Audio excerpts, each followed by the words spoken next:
Today I will also show you how I do Dubai wrong. If you own a business and been running it for 2 to 3 years, you can probably sell it. In this video, I will show you what to pay attention to in order to make your business sellable. But first I gotta get this thing off. I wanted to shoot an explainer video in a hot, sexy, well-designed environment. This place is mostly empty all the time.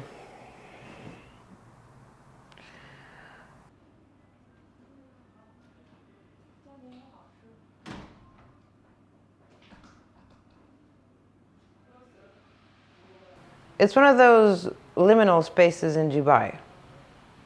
It's a transition space between a cafe and a hotel lobby. This is the worst time to do this. It's super well designed, super well lit, oversized, and underused. Today, however, they were prepping an event.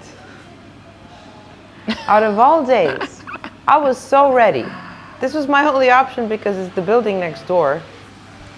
And I don't want to go to no podcast studio. And on this very day, a fucking Sunday, is when crazy rich Asians are preparing an event. There were power drills, there were people everywhere, everyone just coming in, like what the fuck? Why am I so triggered about this? Well, you see, I never leave my house. I stay inside working all day and then I go to the gym. Many evenings I go to the bookstore at the Dubai Mall, which is like a 20-minute walk, and it's probably the second largest bookstore in the world. Everybody knows me there. It's such a vibe. I love that bookstore. I barely own any clothes. I barely own anything, actually. I do not own forks. When put in front of this decision, I chose only spoons because they are most versatile. So what do I do here in Dubai? I run my business. I love it here because I really can focus on it. Like, I can have anything delivered at home. I have a mobile app to order a lady to come clean up this filth I'm living in. Living room gang, ooh! And people just leave me the fuck alone. But what does my business do? I help other businesses. I can focus here on so many other businesses. I can focus on your business entirely. So how can I help your business? Well, I can make your business sellable. What do you mean by selling a business? I'll pull up a graph. Let me hit screen record. All right, here we go. Businesses have seasons. All businesses have seasons, and all businesses are in a certain moment of their life cycle. There's a guy called Damodaran who does valuations, and he drew up a diagram in which he explains the corporate life cycle. So we have stages 1 through 6, and the narrative behind it. What narrative we have to show. This is in the context of the book Narratives and Numbers. You can watch this video that I made that kind of directly cites it as well.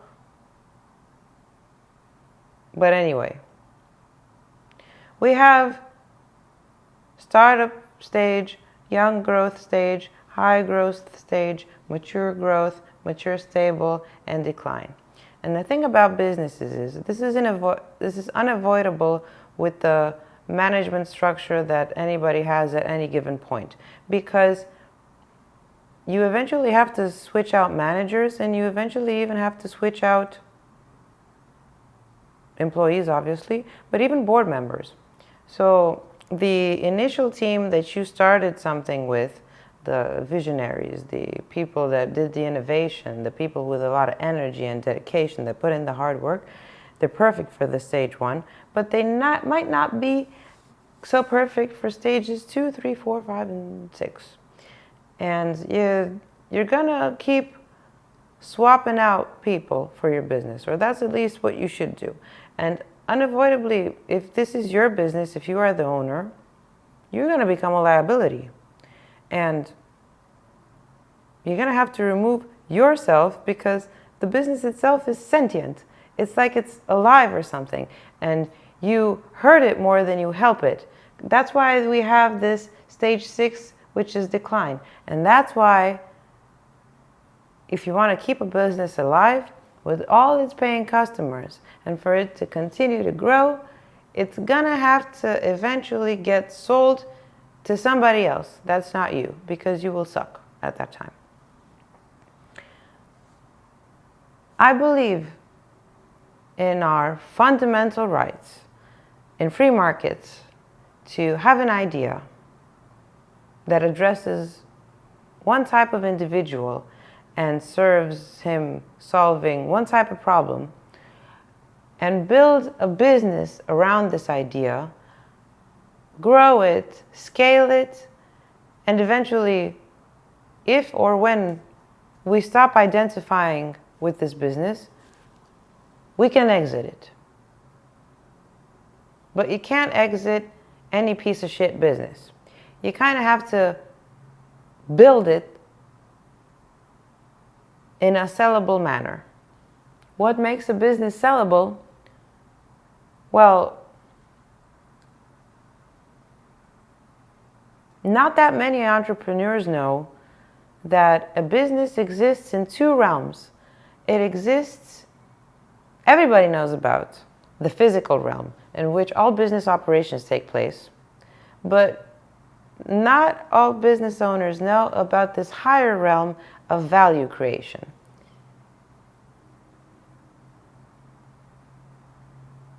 I'm not going to go very deep into value creation. I have a video about that. Please watch it. But in order for you to better understand, we have the physical realm of business operations and the higher realm of value creation. And your job as a business owner is to, set up shop for the business operations, but as soon as they get, operating and they have consistent client acquisition and revenue and stuff, it's time for you to focus on the higher realm, which is the value creation. And in a business organization, this is how this looks like. Below, we have the lower realm of this, the physical plane, in which we have, these are potential customers. They get set for an appointment. They get closed in a sales process. And then they go through the payment, obviously. And then they go through fulfillment, which has some soldiers and some products to take care of them. And this is a mature business. And we have marketing that pays attention to the product, but also to the feedback of individuals and feeds that information back to the audience. And we have people in charge of the sales, people in charge of the finance to see how we're doing, people in charge of the tech, and people in charge of the marketing. They all report to a general manager, which is like a keeper. St. Peter, who's the guy who is at the gates of heaven? That guy. We have the keeper of the 2 realms, the general manager, who pays attention to this, but also who pays attention to the higher realm. He always wanted to, when growing up, he always wanted to maximize shareholder value. That's what that means. He pays attention to this and sees the opportunities, but he also pays attention to this and sees some other opportunities outside of the board, like what kind of other collaborations. I drew here numbers and narratives because in order to assess a business, we need both in equal amount. The numbers give us a past, and maybe a present. But the narrative gives us the future, the potential. And we also kind of use numbers to paint the future as well.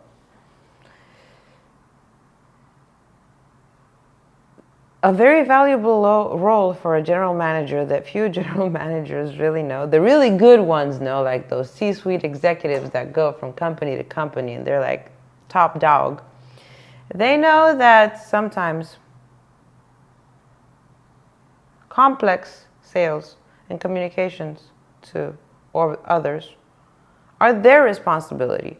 Because let's say like a really, really big business owner wants to buy your shit, they're not going to want to talk to a sales rep. They're going to want to talk to the manager, of course.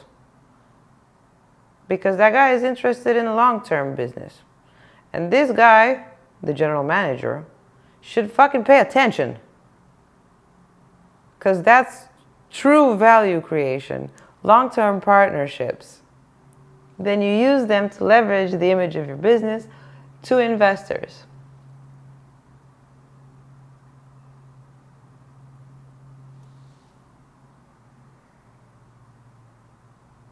Now let me walk you through some things. Right, so I mentioned before these two realms. We can say that the physical plane is made out of the core services, 50%. In this case, this was an interior design studio. So they had survey and drafting and rendering and mood boards and permits and quantities. So these are just a bunch of PDFs, by the way, the deliverables. And we also have the higher realm, which is 50% operation, which is marketing, communication. I wouldn't say lead nurture necessarily,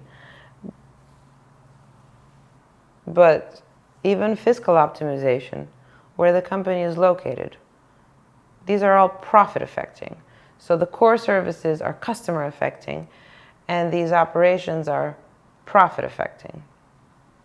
Anyway, I'll show you some tools that I use to make businesses sellable and to grow profit margins ultimately. We use lean methodology to fix connections between the processes, like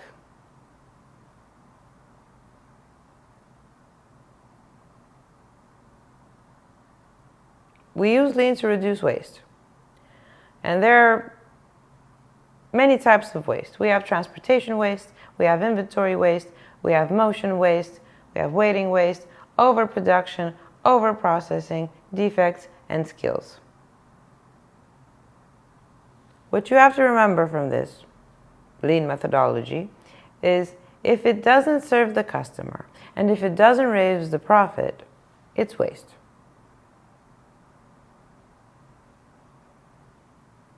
Now we go into the Six Sigma, which is my jam. Six Sigma is used to fix individual processes, either existing processes or to design new processes. It is incremental. And it's very scientific because you set some goals. You set one goal per each process, and then you kind of analyze what's going on. You set what are you going to measure from it? And then you kind of do the iterations and see what was wrong and feed that back into new types of measurements. And you see incremental changes all the time, but it's better to do this to actually fix something forever than to change a bunch of things and not know what worked or what didn't work, what made it better, what made it bad.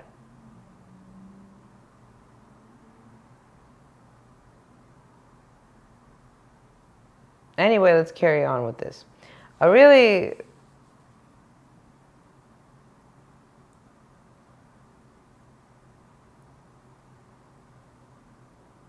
I don't know what to say. It's like it's a really often common misconception that I see is that business owners think that they need this sort of Keanu Reeves, but they can't grow their business because they have cabbages. These are Romanian names, by the way. I named them. So like this guy knows everything. You can handle. He's better than the business owners. He's better than everybody. So he's in charge with all the complicated products and stuff. And then these ladies, we don't even know how to manage them, but we can't really afford better people. That's a misconception. And it's your fault as a business owner because you haven't built the systems to extract value out of all your employee categories. Anyway, we also have project manager misconceptions in which we figure that they're a jack of all trades and they're like the responsibility officer and they're like the punisher and they should be stressed out because otherwise they're not working, and that's stupid. A project manager, how I see it, is sort of a sheepdog. So they're supposed to look at, well, we can call them project managers or general managers, but managers in general should do as less things as possible in order to pay attention to all the stuff that's going on. So I make this analogy with the sheepdog because the sheepdog, you don't take its fur to make socks, and you also don't milk it to get its milk and make dog cheese. He's there to keep all the sheep together and kind of bite some sheep on the ankle when the sheep is straying from the group.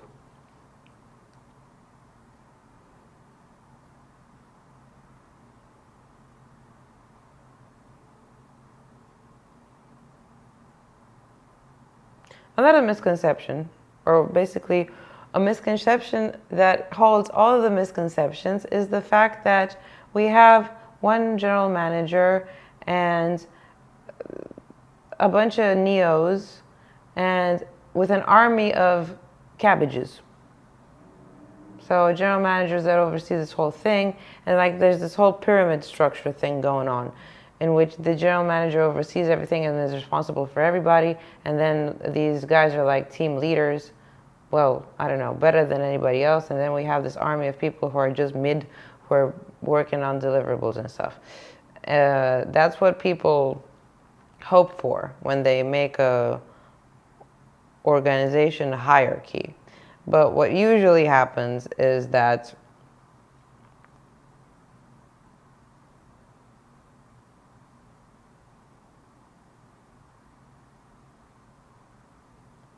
these Keanu Reeves Neo type guys are paying attention to both what they're supposed to be doing, but they're also paying attention to the bad work of people. And some of them have to, finish the unfinished work that the not so good people were doing. And then this kind of trickles down to the general manager who has to oversee all of this shit and also do some other stuff on the projects that these guys are doing because they're not done because the people that aren't so good aren't doing a good job, and then the guy who's good, he's kind of tired because he's doing all of his work and then he's finishing other people's work as well, and because he's tired he makes mistakes and they're seen by the general manager who also gets involved in the project directly. That is so bad. You blame the process, not the people. Very important. Everybody is supposed to work less. This reduces delays. This reduces defects. And this reduces deviations. So all these people should be like this. They should have finite product cell. So like one product has, I don't know, this, like I said, this is the case for drafting architectural projects. They have somebody who's like in charge with the CAD library. Anybody can be in charge with the CAD library. Another monkey that's in charge with the drafting. And then somebody that does the technical audit. These people should work in cells. Cells that do everything. Motorola produced phones in 40 minutes instead of 3 days because of these cells, these specialized cells. So try not to have more people on a team than they were on Gilligan's Island. They focus on the product. And in this case, because it was a design studio, the product itself is a PDF. So that means that, first of all, 95% of the time the customer just waits for something to happen, and so is the product itself. It's on a shelf until it gets addressed. As such, most of the times, 80% of a deliverable we already delivered for somebody else.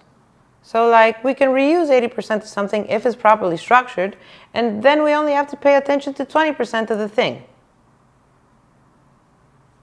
That's how you scale.